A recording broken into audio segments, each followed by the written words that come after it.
Paghahanda po sa paparating namang bagyong si Opong, ayan po, nagbukas po ako ng mga sanga po ng aking kamyas.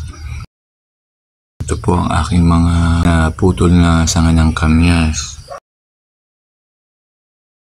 Nagbukas din po ako ng mga dahon ng saging dahil alam ko po pag malakas po ang hangin ay ito po ang posibleng magkasira-sira. Basta po may bagyo, alam ko po na una ko po dapat gawin ay bawasan po ang mga dahon ng saging kasi po ito sa magiging pabigat dahil po pag malakas ang hangin nagkakansisira po sila tapos magiging mabigat po siya kaya po natutumba po ang saging. Kaya binawasan ko na din po para kung sakali pong lumakas po ang hangin, hindi na po siya masyadong mabigat ang puno ng saging, hindi na po masyadong o hindi na po mabubuwal. Kaya po tinalian ko din po yung aking ilang bubig ng saging na nasa puno at para po sayang naman po kung matutumba lang at masisira. Bababa ko din po yung akin pong halamang strawberry at baka po pag po lumakas ang hangin ay magtalsikan po sila kaya po